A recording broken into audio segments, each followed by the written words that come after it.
If you've seen the notorious severed ear sequence in Reservoir Dogs, you're well aware of Quentin Tarantino's twisted imagination. Hey, what's going on? You hear that?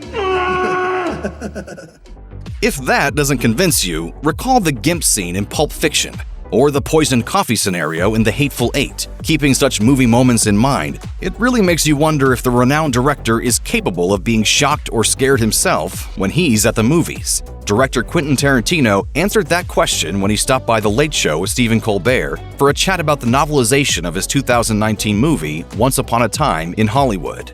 Whoa, whoa. Here I come. Oh, here I come. Oh.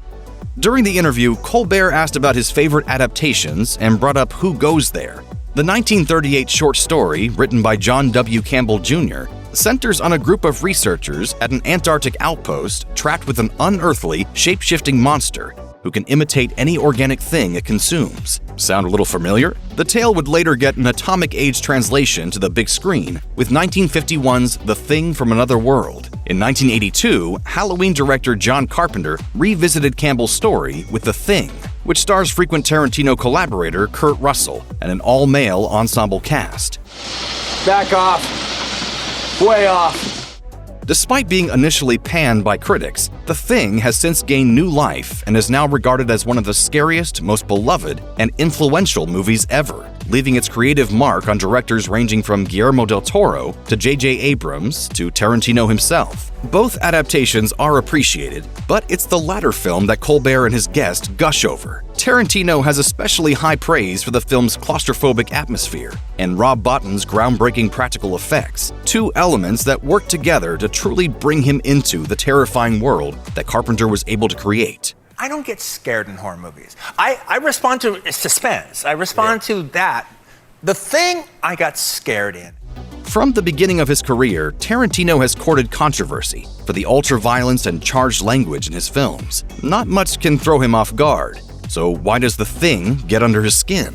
After some self-reflection, he landed on a reason for his attraction to the sci-fi classic. For Tarantino, the contained setting filled with suspects who have no way of truly trusting each other is what stirred him.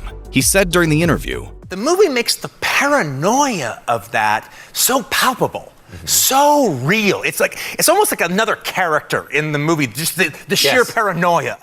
That paranoia, he observes, has nowhere to go but beyond the screen and out into the audience. Great. Tarantino went on to reveal that he consciously infused the screenplay of his debut feature, Reservoir Dogs, with the paranoia of The Thing. In Reservoir Dogs, a group of diamond thieves holes up in a warehouse after a heist goes bad. With no one knowing anyone's true identity, the tense atmosphere is similar to that of The Thing. As R.J. McCready laments, Nobody trusts anybody now.